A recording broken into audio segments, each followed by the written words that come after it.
Ahí va, ¿eh? Ujú.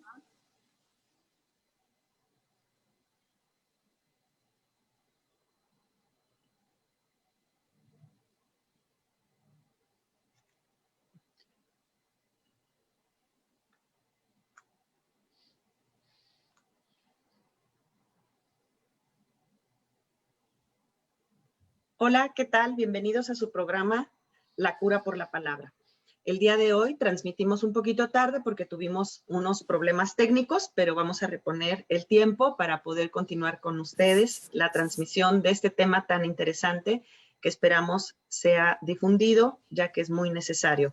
La Cura por la Palabra es un programa de la Asociación Psicoanalítica de Guadalajara y hoy, 27 de octubre del 2020, tenemos como tema el psicoanálisis ante la situación del abuso sexual infantil. Bienvenidos a La Cura por la Palabra, en esta ocasión transmitiendo desde nuestras casas a través de la plataforma Zoom. Ante la contingencia actual nos pusimos muy creativas y entonces estamos haciendo esto que ya ahorita es generalizado en las redes sociales. Busquen nuestra transmisión grabada también en YouTube y en Mixcloud. También la dejamos subida al muro del Facebook para que la puedan ver cuantas veces ustedes gusten y compartir. Muchísimas gracias. Les damos la bienvenida. El día de hoy conduce Paola Lugo. Hola, Paola. Hola, ¿qué tal? Buenos días a todos. Y Gael Bosch está por integrarse. Desafortunadamente ella es la que tiene mucho más problema con el internet. Entonces en un ratito esperamos esté aquí con nosotros. Y bueno, Patricia Ochoa aquí al micrófono con ustedes. Y le damos la cordial bienvenida a nuestra querida maestra Vicky Astorga. Hola Vicky, ¿cómo estás? Hola Pati, hola Paola, mucho gusto, es un placer estar con ustedes nuevamente y gracias por la invitación. Ha sido de verdad un tema que le hemos sacado la vuelta muchas veces y nos encantó el acompañarte a proponerlo el día de hoy y esperamos poder hablar. Entonces voy a dar una pequeña introducción, que bueno, realmente es apenas para ir más o menos tanteando desde dónde podemos partir, pero lo iremos profundizando en el resto de la plática. Vicky Astorga, les quiero presentar que es de la Asociación Psicoanalítica de Guadalajara, miembro y coordinadora del Grupo de Estudio en Psicoanálisis de Colima, GEPCOL, que viene siendo ya una sucursal de la APG en Colima, Sí, ¿verdad? así es. Con mucho gusto y con mucho orgullo también nosotros Sí. participamos continuamente allá con ustedes y ha sido un enlace muy bonito. Parece que ahí viene ya Gael, le damos la bienvenida, ahí está por entrar. En lo que entra voy a leer la introducción. Y dice, el tema de hoy es por demás sensible. El abuso sexual infantil, por desgracia, es algo que ocurre más cotidianamente de lo que quisiéramos admitir. Las estadísticas nos marcan que en un 90% de las veces ocurre dentro de la familia. En gran mayoría es algo paterno-filial. Después aparecen tíos, abuelos, hermanos mayores, primos y padrastros, vecinos, curas y maestros en la lista quedan desafortunadamente. La perversidad de la situación tiene que ver con la irrupción de la sexualidad adulta en la del niño, o niña, adolescente incluso. Quien sufre abuso queda en un momento de utilización de su cuerpo para el placer del otro. La violación de los espacios íntimos, corporales y mentales quedan arrasados.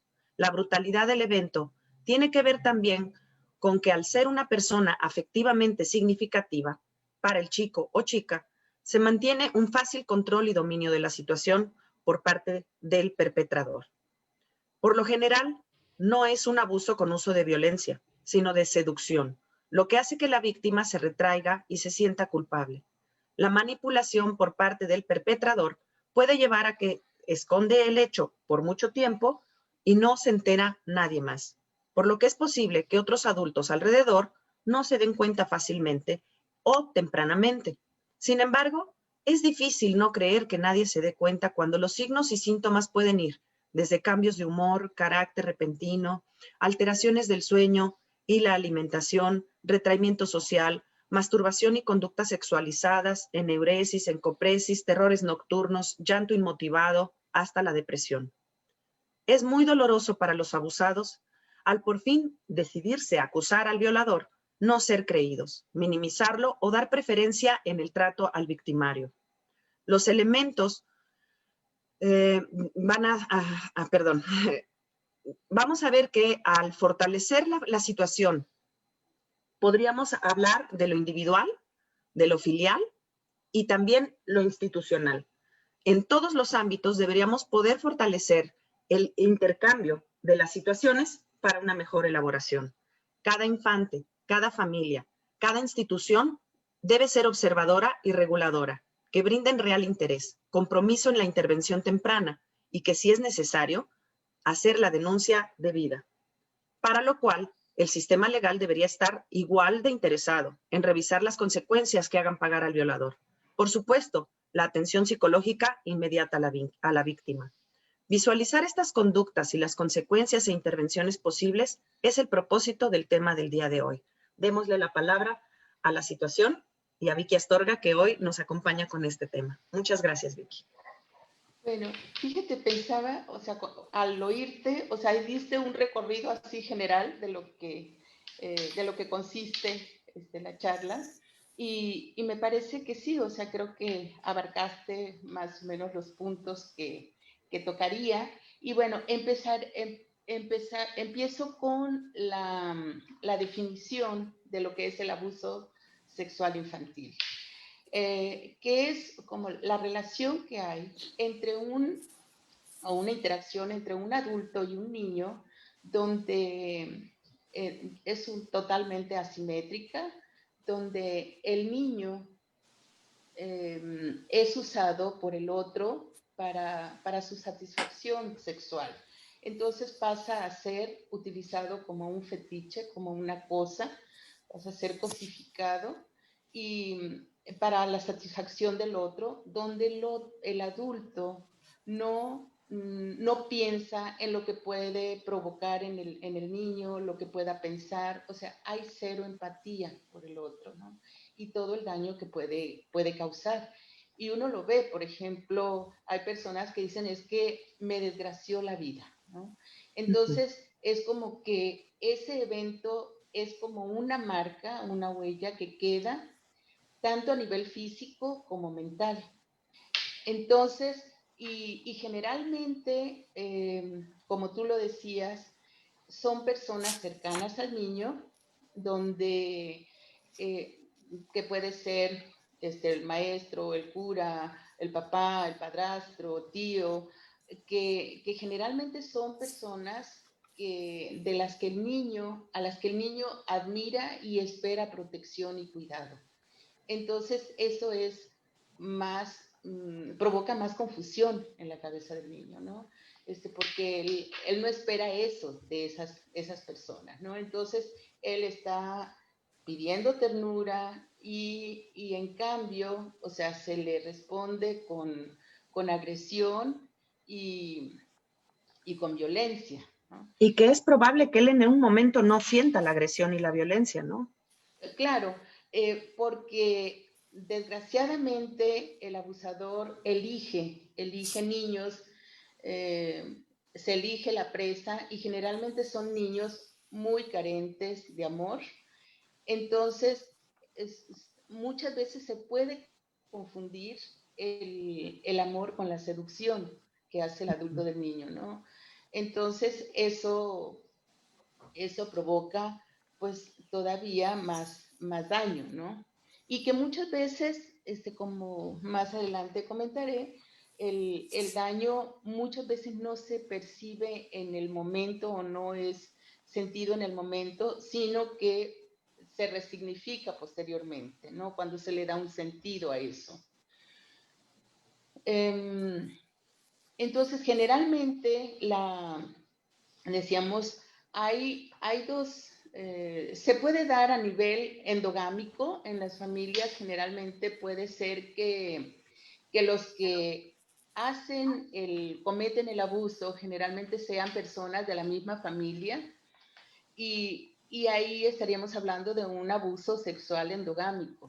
Y generalmente son los abusos que pasan más, que se pasan más o de los que no se habla, y que en este caso el abuso, de acuerdo a la doctora Rothenberg, Eva Rothenberg, que es una psicoanalista argentina, ella dice que generalmente es un doble abuso, porque por un lado es el abuso sexual y por otro el no ser creído, el que no se crea en lo que está diciendo y se pase el hecho como que no hubiera pasado.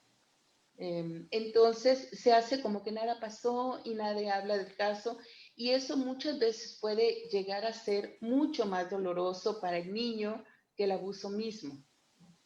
Entonces, el abuso exogámico, estaríamos hablando de personas externas a la familia y que generalmente son los que tienen mejor pronóstico porque ahí la familia hay un consenso, digamos, de agresión hacia el abusador y muchas veces se pone denuncia. Entonces ahí es como que entraría la legalidad y al entrar es como que la ley se impone, se instala y eso favorece porque le da un orden a lo simbólico al niño, ¿no? Entonces es como que, bueno, sí, pasó algo, pero tengo a mi familia conmigo, me apoya, me cree. Entonces eso es muy importante para el niño, ¿no? El que se le acompañe en ese proceso. ¿No? Y bueno, desde tiempos muy remotos se habla de que, bueno, el incesto la prohibición del incesto es como algo que estructura la cabeza, estructura la familia, estructura la convivencia y generalmente, o sea, tiene que ver, desde decirle al niño, o sea, con esta mujer no es para ti, eh, desde lo generacional, desde los lazos consanguíneos, o sea, no puede ser para ti, ¿no? Es tu mamá, con ella no se puede, entonces hay una prohibición que va estructurando también, ¿no? La familia y que le va dando un orden, digamos, ¿no? Tanto a la familia como a la sociedad. Pero el problema es que muchas veces la persona que tendría que instalar esa ley, o sea, es quien la transgrede. Ahora, cuando hablo del padre, o sea, no necesariamente es el padre quien puede abusar de la hija, porque también hay abuso sexual por parte de la madre. Entonces, no necesariamente tiene que ser el padre, o sea, también puede ser la madre, una tía, la persona que ayuda en las labores domésticas, la nana, o sea, pueden ser otras personas que hagan las funciones también del padre o de la madre. Entonces, no Sí, necesariamente. Vicky, Pau quería intervenir. Así, Pau. Sí, pensaba, Vicky, sí, como en relación a lo que dices del abuso exogámico, ajá, como las mamás, los papás también piensan mucho como en el tema de la prevención, de insistirle mucho a los chicos que nadie sí, toque tu cuerpo, mira tu cuerpo, o sea, de repente yo sí me encuentro, ¿no? Con papás que insisten mucho en esta parte con los chicos.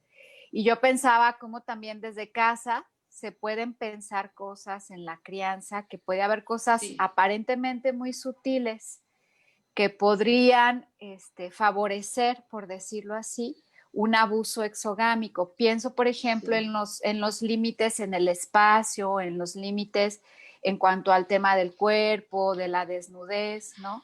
A Ujú, veces pasa, ¿no? Que los papás se bañan con los hijos a sí, ciertas edades o las familias o papás que dicen, no, pues a mí me gusta que ellos vean que el cuerpo es natural, entonces no pasa nada si todos andamos tal con ropa interior o sin ropa, para que no haya morbo de ver el cuerpo, o mamás que asean el cuerpo del niño cuando van al baño, y ya los niños ya están grandes, ya lo pudieran hacer por su cuenta. Entonces, todas estas cosas que el niño puede ir como de alguna manera normalizando en casa, ¿no? Como, bueno, pues cualquiera puede ver mi cuerpo, pues ya tengo 10 años y parece que todavía me siguen ayudando a limpiarme cuando voy al baño, tarara.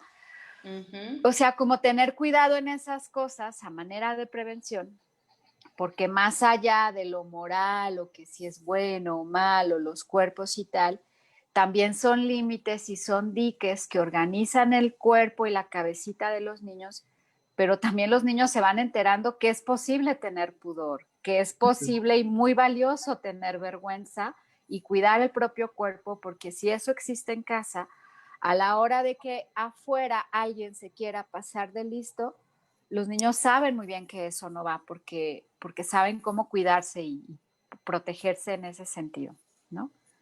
Uh-huh. Ah. Está en silencio tu micrófono, Vicky. Ah. Aquí tocaste un punto muy importante, Pau, que es el que generalmente se habla de abuso sexual como únicamente a los tocamientos o violación y todo, pero también también incluye abuso sexual cuando hay otras formas de erotizar al niño. Por ejemplo, al bañarlo, como tú decías, cuando el niño ya puede hacerlo por sí solo y hay tocamientos más allá pues de lo necesario, hay una invasión al cuerpo del niño. También cuando los papás tienen relaciones sexuales y el niño general está durmiendo en la misma recámara y los papás generalmente pueden decir, ya se durmió o no importa, no sabe qué es, pero el niño va teniendo sensaciones, entonces esa excitación que va sintiendo es como que lo inunda su cuerpo de sensaciones y sensaciones que no le puede dar un sentido, que no puede darle un cauce, y eso queda como un abuso, queda considerado también como un abuso, ya sea percibir el acto sexual, ya sea a través del oído, de la vista y todo, ¿no? O por ejemplo, papás, como tú decías, que caminan por la casa desnudos, pues también es una manera de inundar la percepción del niño. ¿No?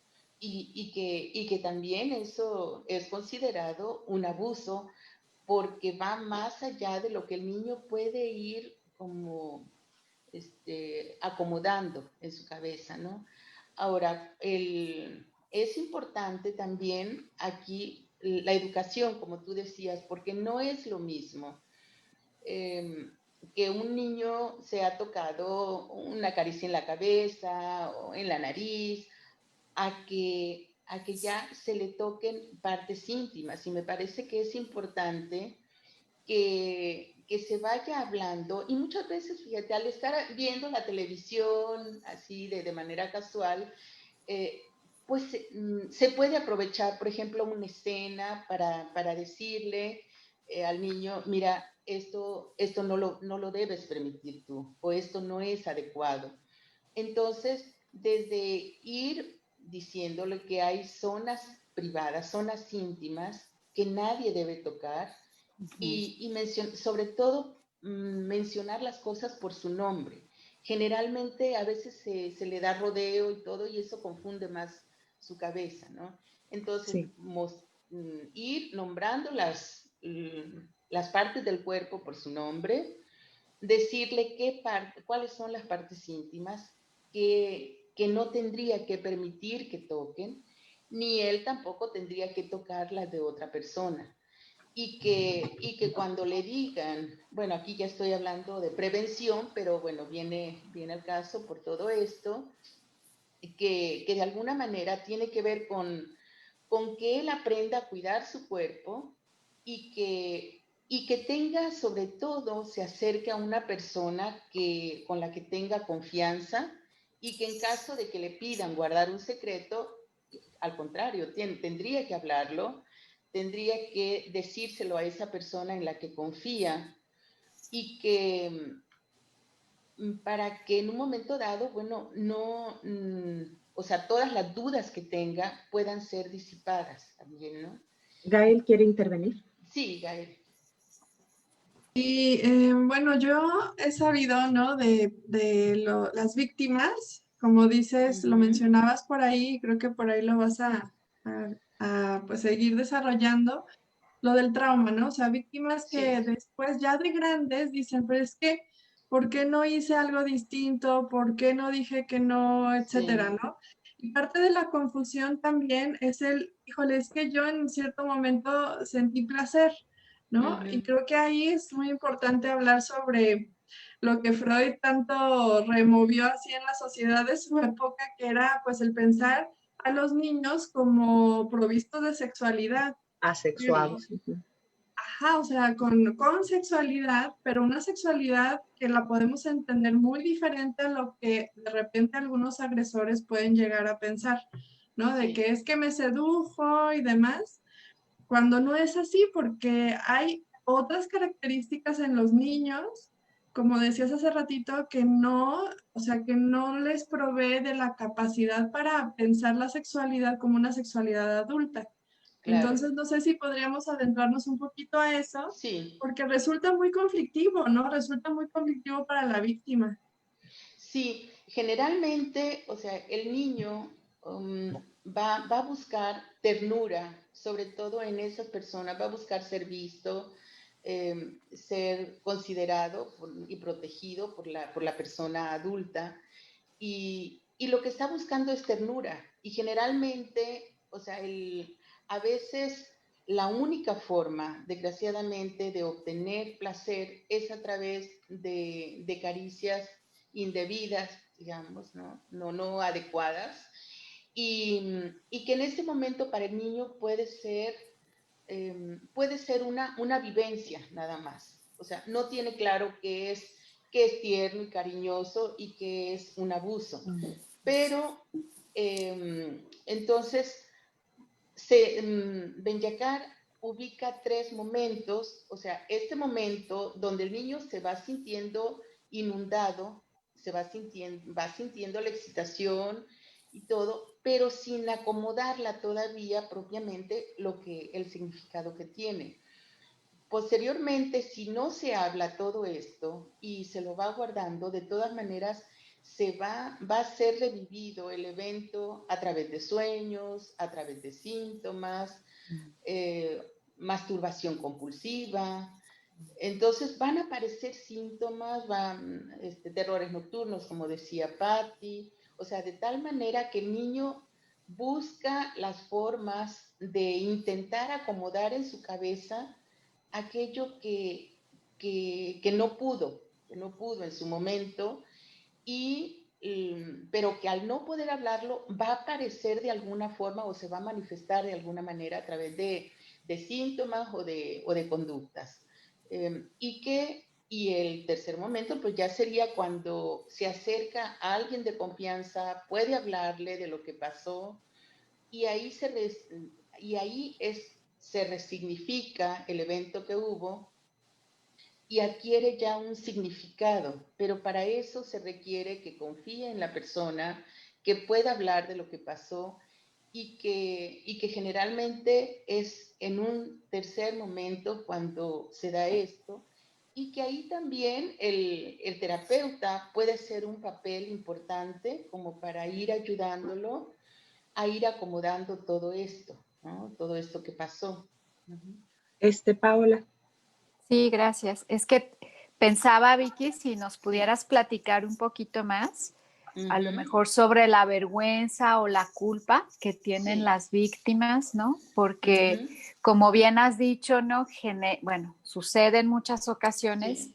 que personas muy cercanas a ellos, familiares, ¿no? Cuando se queda en lo endogámico, es quien está abusando, ¿no? Sí. Entonces, entre esta confusión de los chicos, entre pues es mi tío, mi papá o el abuelo, ¿qué será? O las amenazas, también se juega ahí, puede ser que los chicos también tengan cariño por esta persona. Y luego, como la vergüenza o la culpa que puede dar, pienso en las edades también, ¿no? Que a Sí. lo mejor en los más pequeños todavía no está como la cuestión de la sexualidad, todavía no está como que muy clara, en el sentido de qué significa, y a lo mejor los más grandecitos, pubertos, adolescentes, ya están un poquito más conscientes de qué onda, pero en el tema de acusar, de decir, o la misma vergüenza, ¿no? Que causa todo Sí. el evento.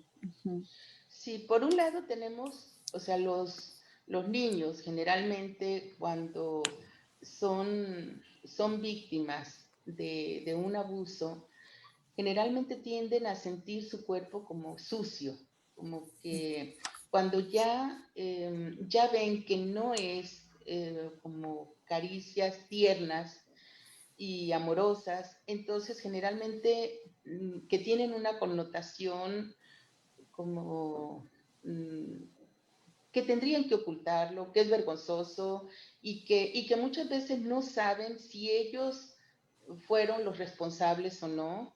Y sobre todo cuando se maneja como no le digas a nadie, pues es algo que desde el momento en que se dice no le digas a nadie, es porque ya hay algo turbio ahí, ¿no? Y que para el niño le hace sentir sucio, inadecuado y que le genera mucha culpa.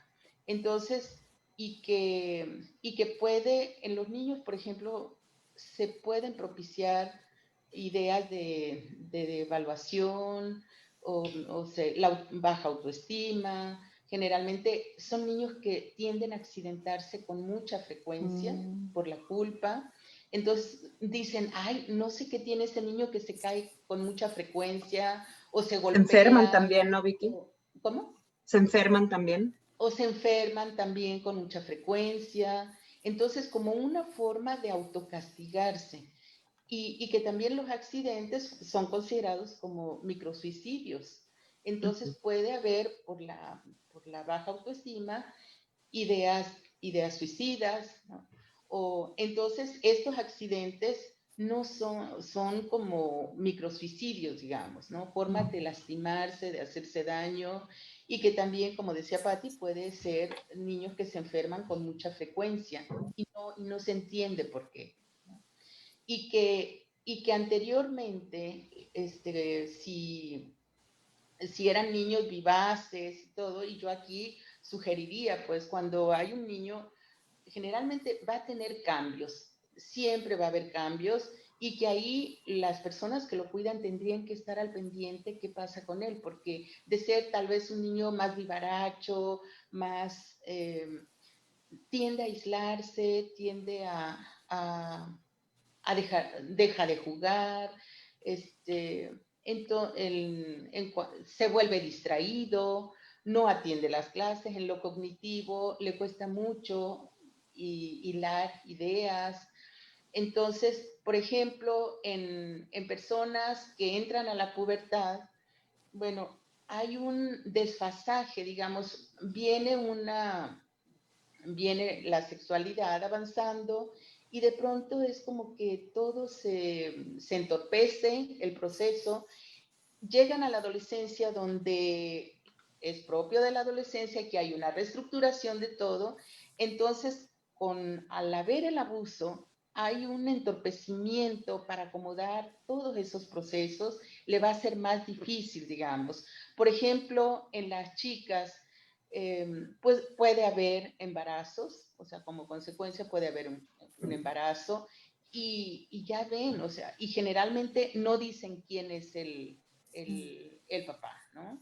Porque les da vergüenza. Y generalmente, si hay, o sea, con las chicas de su edad, les cuesta trabajo integrarse porque las demás hablan de una sexualidad como muy espontánea, muy abierta, y ella siente que no puede hablar de sus propias experiencias por ser algo vergonzoso. Y puede haber abuso de alcohol y drogas, ¿no? Como una forma de aliviar el dolor que todo esto conlleva, ¿no? Vicky, a mí me gustaría Sí. ver si podemos profundizar un poco en la situación de la seducción. Ajá. Porque, bueno, en lo personal me ha tocado casos que llegan Sí. porque otro terapeuta, otro psicólogo, incluso algún psicólogo escolar, les dice, es que tienes todas las características de una persona abusada. Y la persona dice, es que a mí nunca nadie me ha abusado. Yo no he tenido relaciones con nadie, ni nadie me ha tocado, pero a veces no se dan cuenta y que luego obviamente aquí en el proceso se han podido dar cuenta de que lo que había habido había sido una seducción parental, ¿no? Claro. Un exceso por parte de los padres en sus cuidados, que aparentemente tiernos acaban siendo ya también de tinte sexual, ¿no? Entre juego y juego, ahí se iba presentando una situación de abuso que ellos no registraban como abuso porque además tienen la necesidad de cuidar a estos padres por la necesidad que tienen de ellos, ¿no? Y entonces protegían ante ellos mismos la situación del abuso, no lo registraban como abuso y es muy doloroso cuando se dan cuenta que han sido utilizados por sus propios padres de una mala manera para su satisfacción, ¿no? Sí. Un abuelo, ¿no? Dije ahorita padres por decir algo, pero Sí, o generalmente los alguien cercano. sustitutos de los padres, sí. Así es. Generalmente, bueno, aquí tendríamos que hacer la diferencia entre lo que es una seducción, digamos, sana y necesaria, pero como una manera de, o sea, están los cuidados de la madre, ¿no? Que se considera, o sea, como o la persona que hace los cuidados maternos, de cuidar al niño. Dentro de esos cuidados, pues va una investidura, digamos, de lo que es el amor, el cariño que es necesario para el niño, para investirlo, y que pueda ir teniendo sensaciones, pueda ir sintiendo amor, pueda ir, porque por eso se dice que la madre es la primer seductora del niño, pero en el plano de los cuidados que otorga. Entonces, pero todo esto va ayudando a despertarle sensaciones placenteras al niño que son necesarias para su satisfacción. El problema es cuando, y que en el padre, por ejemplo, es necesario que le haga sentir a la hija que es vista, que es querida, y que posterior, el otro día veía un meme que decía, ama a tu hija como quieras que sea amada después, ¿no?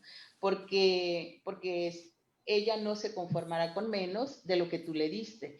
Entonces, cuando esto se desvirtúa y no se da el amor como se esperaría, una seducción suficientemente buena de acuerdo a Winnicott, ¿no? O sea, que ya va teñida, que ya va erotizada, digamos. Entonces, el niño o la niña esperan ser cuidados, ser acariciados, pero de una manera sana, digamos, por llamarlo de alguna manera, pero el papá o la mamá, o sea, pueden responder de una manera ya transgrediendo ciertos límites y donde a veces no les queda claro porque ya ahí hay una violencia, ya al transgredir esos límites ya estaríamos hablando de una violencia y que eso confunde mucho la cabeza del chico o la chica,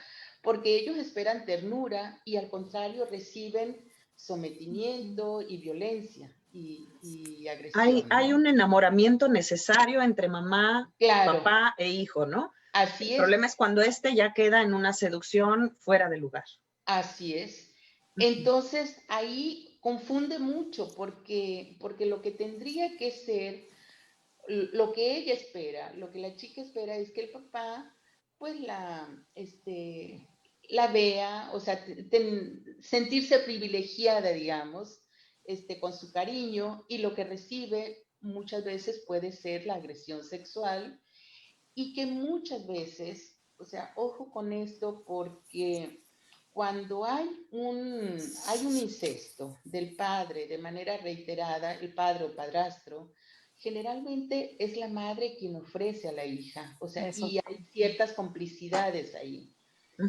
Entonces, y que muchas veces, en lugar de apoyar a la hija a hacer una denuncia, puede ser, y decir, cuando ella se atreve a hablar, puede decir, ves, por tu culpa ya no vamos a tener dinero para vivir, por tu culpa se fue fulanito, o bien que te gustaba, o por qué no dijiste antes. Entonces terminan siempre, en lugar de buscar un refugio, O sea, lo que encuentran es una doble violencia, una violencia psíquica. Además de la sexual, hay una violencia psíquica.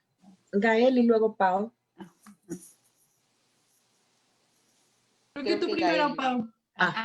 Es que justito acabas de decir algo, Vicky, que yo te iba a preguntar porque me acordé de una película muy, muy violenta que salió hace algunos años que se llama Precious, que de hecho ni la vi completa porque es muy impactante, pero es la historia de una chica que es abusada por el papá constantemente y de hecho tiene un hijo del papá, ¿no? Sí.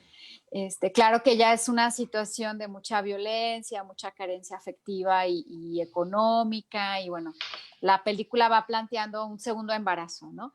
Y pensé en esto que acabas de decir, ¿no? De la complicidad por parte de la mamá y en esta doble violencia, pero también todo el coraje y el odio, ¿no? Que se va generando en la víctima porque no hay para dónde hacerse, ¿no?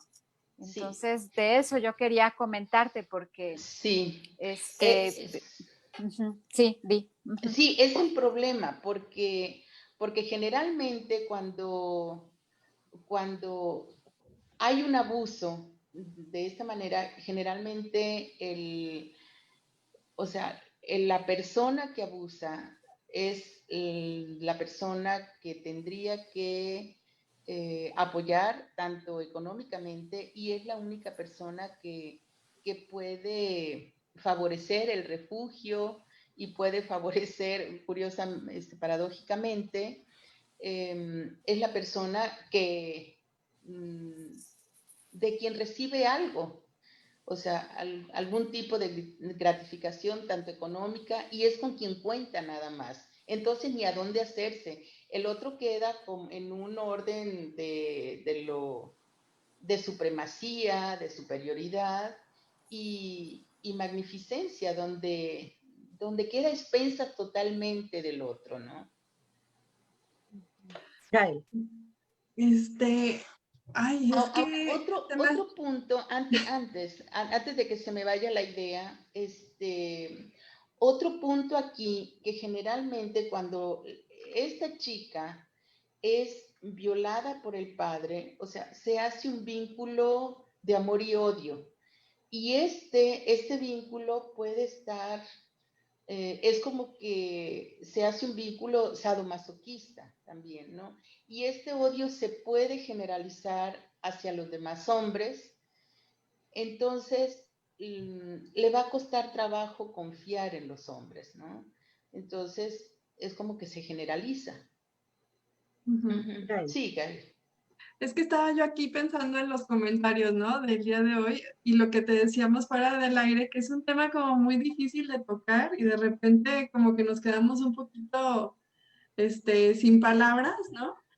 Pero también eso me lleva a pensar en los secretos familiares.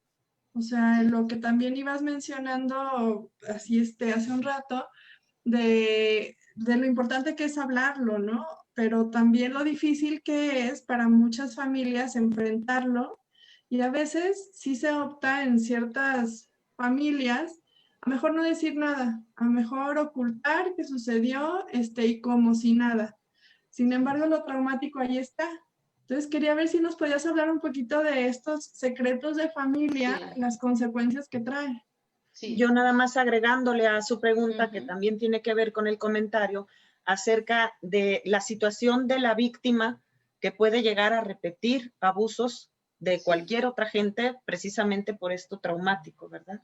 Sí, sobre todo esto que decías, Gael, se da en casos donde son personas muy allegadas, ¿no?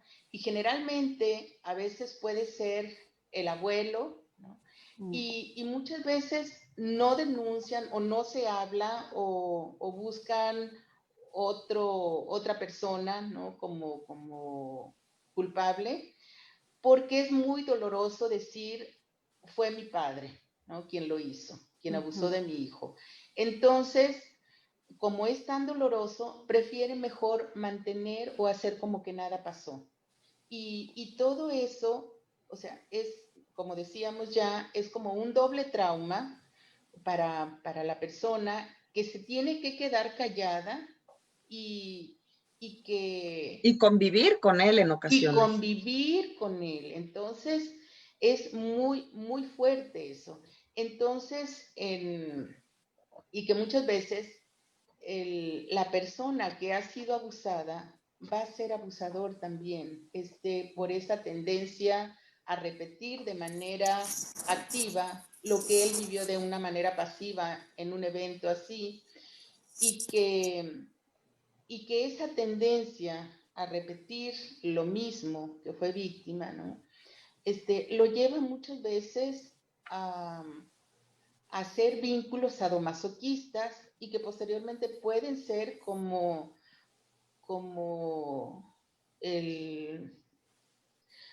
pues como la etiología de algo perverso también, ¿no? Y se va haciendo como una cadenita. Se va haciendo como una cadenita. Y a veces ¿sí? es muy no, yo creo que generalizar de que todos los violados siguen siendo violadores tampoco es correcto. No, porque muchos de ellos realmente lo que van a provocar es esto, ¿no? El seguir siendo abusados. Pero sí es cierto que hay una cadenita que se continúa, quizá para otro lado, ¿verdad? Wow. Sí, pensando en esto que dicen del secreto familiar que menciona Gael y que por acá le comentas, Vicky, yo, bueno, me acordé de otra película que se llama La Celebración, que es una película danesa, donde en el festejo del abuelo, ¿no? Que es un patriarca y además una familia adinerada, chalala, de repente uno de los nietos, ¿no? En plena comida, en plena celebración, devela el secreto, ¿no? De que el abuelo ha abusado de él y resulta que ha abusado de tantos en varias generaciones, ¿no? Pensaba cómo develar el secreto para una situación de este tipo también, ¿no? Puede ser como que alguno de los miembros de la familia se anima, lo denuncia y ese límite como también para romper con esa serie de abusos, ¿no? Hablando de cadenitas. Es que ahorita que hablaban del doble trauma, ¿no? La sensación de no haber sido creído, cuidado, protegido, de alguna manera también provoca el resentimiento y el dolor más profundo, en el que de por sí ya venía padeciendo una situación muy violenta con el perpetrador, ¿no? Sí, ahora fíjate cómo, Pau, con esto que tú hablabas, cómo se espera una situación donde se devela un secreto y que precisamente es una de las consecuencias que hay como la desintegración familiar, porque ahí es como que yo me imaginaba al develar el secreto, es como que todo se desmoronara, algo que venía, o sea, dándose como una imagen y de pronto resulta, pues que no es así, ¿no? Que no es como porque está toda la familia festejando algo y de pronto viene algo a detonar como un proyectil, pensaba, como un proyectil que viene y ataca a la familia, ¿no? Entonces, pero que mientras no se habla, pues ahí permanece, ¿no? Como todo obturado, digamos. Un cáncer dentro de la familia, ¿no? Como un cáncer dentro de la familia. Bueno, voy a hacer una pequeña pausa para dar un anuncio que además me parece por lo más oportuno para que también pasemos a, bueno, ¿y qué se hace si se devela el secreto? ¿Y qué pasa si alguien quiere sanar esas heridas, ¿no? Claro. Y bueno, les recordamos que la Asociación Psicoanalítica de Guadalajara cuenta con la clínica José Sayago, la cual se encuentra en Paseo de la Arboleda 632 en Jardines del Bosque. La clínica ofrece un tratamiento de psicoterapia con enfoque psicoanalítico a muy bajo costo. Por situaciones de pandemia, además la clínica está ofertando 4 sesiones gratuitas a todas aquellas personas que necesiten de manera urgente un apoyo o incluso como detonante iniciador de su tratamiento. Entendemos que el estrés, la incertidumbre, la ansiedad, entre otras cosas, pueden generar crisis y los terapeutas de la clínica pueden intervenir en estas situaciones. Si requieren este servicio, pueden marcar al siguiente teléfono: 33 31 21 53 91 o el número celular 33 11 30 93 70. con la secretaria Carmen. Este servicio también está pensado para todo personal que trabaja en el sector salud, doctores, enfermeras, psicólogos, etcétera. Sabemos que son momentos difíciles en donde se requiere de un apoyo y contención y por ello creemos que es un espacio terapéutico, puede abonar de alguna manera que todo se transite de una mejor manera. Y bueno, en este caso me gustaría también dar pie a qué se puede facilitar en un tratamiento para personas que han sufrido el abuso sexual en su infancia, en su adolescencia, y que a lo mejor no lo han podido tramitar y que eso les lleva a vivir una vida que no les está satisfaciendo, Vicky. ¿Qué facilita? Porque ahorita me quedé pensando, ¿no? La cura por la palabra, el darles la palabra a alguien a quien normalmente se le dice que calle. Sí, yo creo que, bueno, aquí voy a tanto de los niños como de los adultos, ¿no? Por un lado, en los niños, para que se tenga un poco de cuidado en eso, generalmente cuando un niño deja de jugar es porque de alguna forma o se está perdiendo, hay un vacío ahí que quizá intenta acomodar algo, que no puede elaborar algo y que ha perdido esa capacidad de creatividad, de jugar, pero cuando esa capacidad no se ha perdido, a veces se observa pues en niñas que juegan a... hay una identificación con el juego de lo que hace la mamá, ¿no? Se identifican con la mamá, entonces con las muñecas se comportan como si se estuvieran comportando con ella, ¿no? O sea, lo que haría la mamá en el cuidado materno. Cuando hay un abuso, generalmente el juego consiste en vestir y desvestir a las muñecas y las trata de una manera violenta y entonces generalmente esos son como indicios de que algo está pasando ahí, ¿no? Y que generalmente, o sea, o es como una manera de repetir, como ya decíamos, de manera activa lo que vivió de una manera pasiva, así como cuando a alguien la operan de las amígdalas, bueno, va a jugar ahora que él es el cirujano y la muñeca es a quien opera, ¿no? Bueno, algo así funciona también con el juego en el abuso. Y de hecho es algo que se utiliza mucho para hacer un diagnóstico, ¿no? Cuando ha habido abuso sexual en los niños y en los adultos generalmente.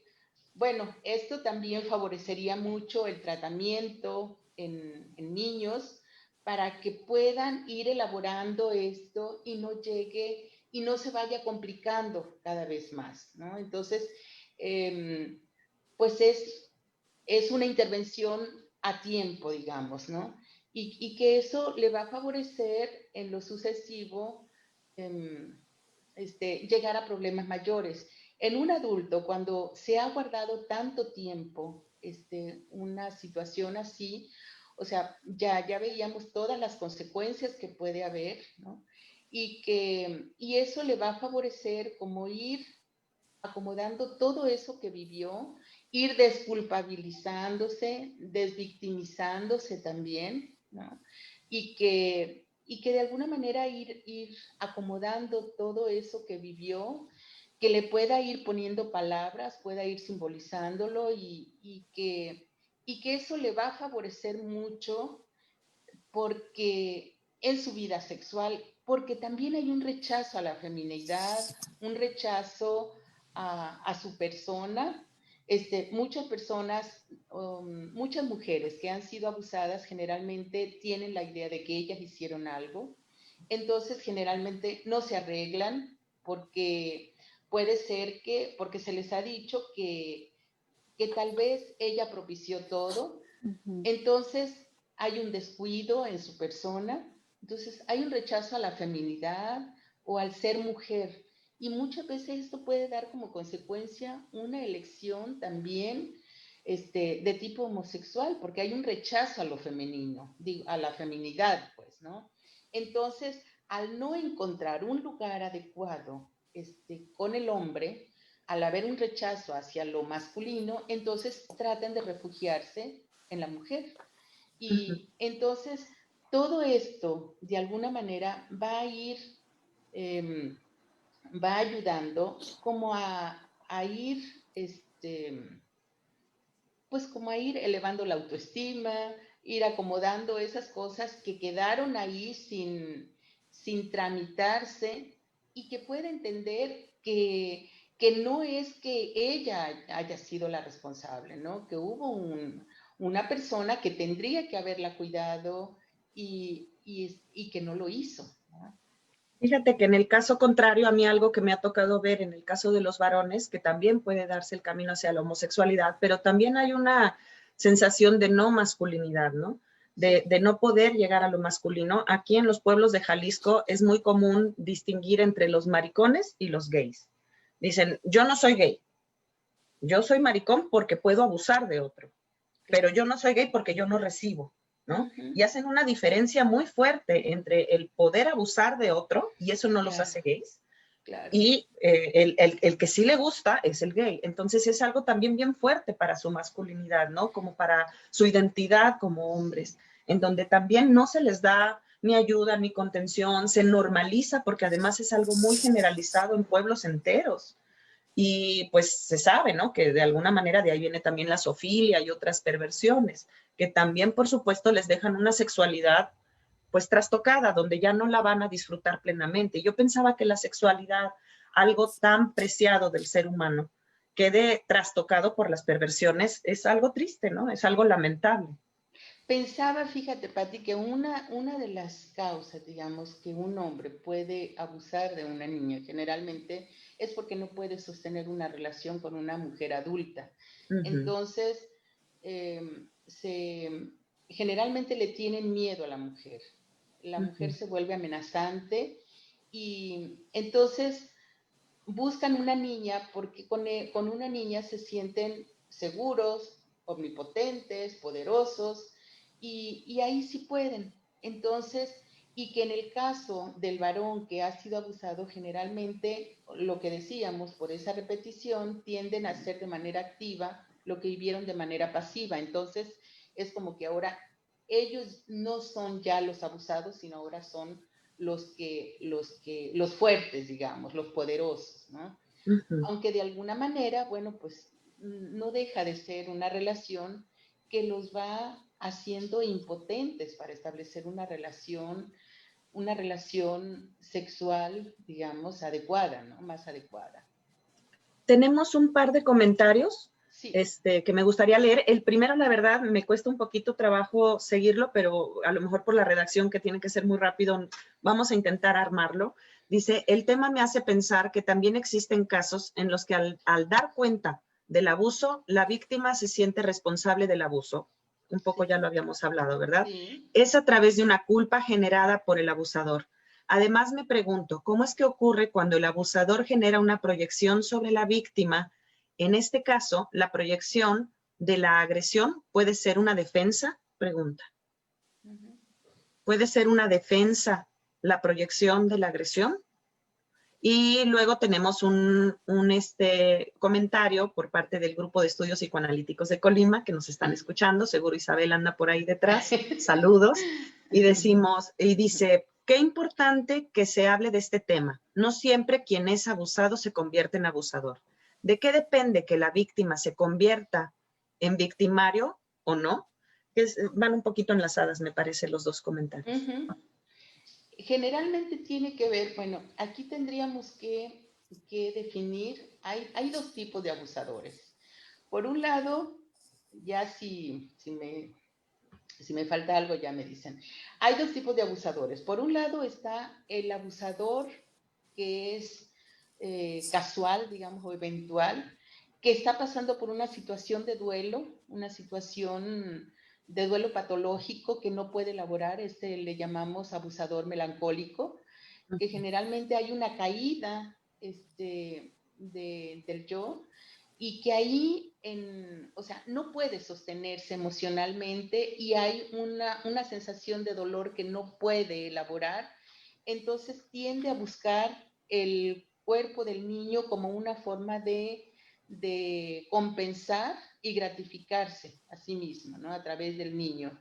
Y por el otro lado está el otro tipo de abusador, que es el psicópata, ya que tiene rituales ya preestablecidos. ¿El pedofílico? El pedofílico, sí, sí, que ya tiene rituales ya muy definidos, muy específicos, y aquí, pues, por ejemplo, los que reclutan niños y todo, ¿no? Para pornografía y todo eso.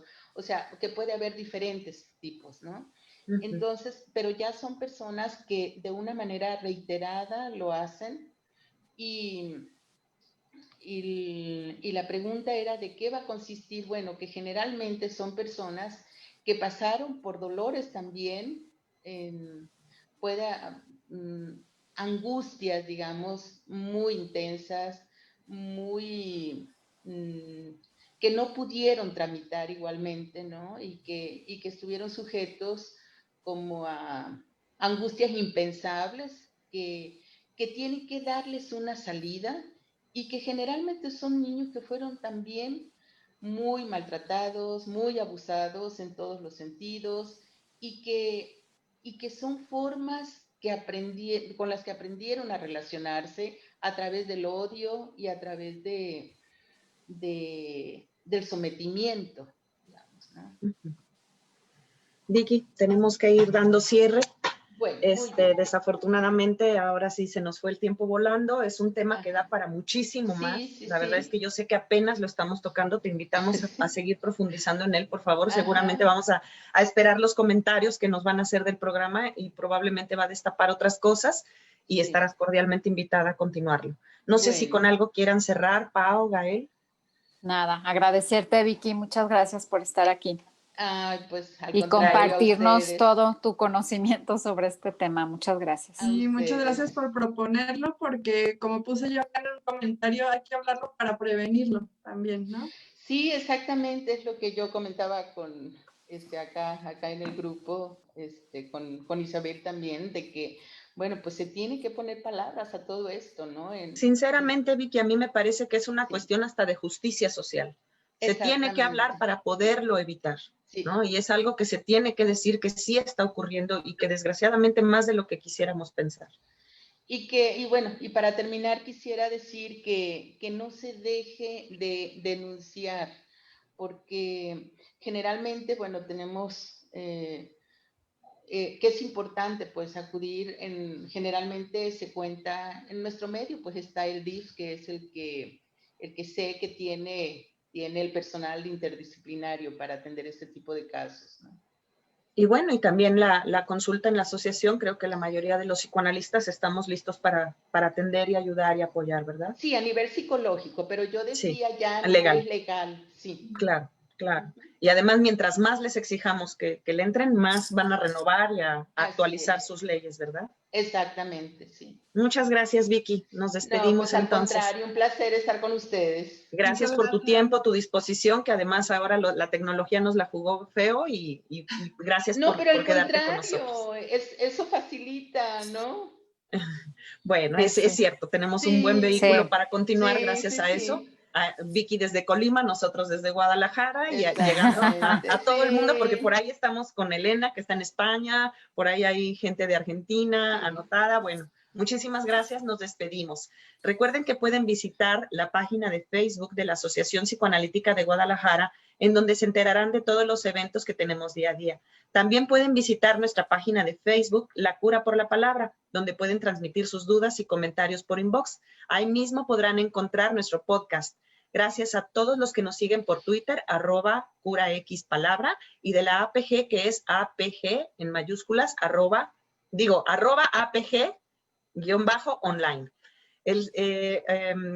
Agradecemos a toda la mesa directiva de la Asociación Psicoanalítica de Guadalajara, que hace posible este proyecto y de difusión del psicoanálisis, siempre satisfechos al pertenecer a IPA y a FEPAL. Un fuerte abrazo a todos los que nos ven y escuchan. Los esperamos la próxima semana. Hasta la próxima.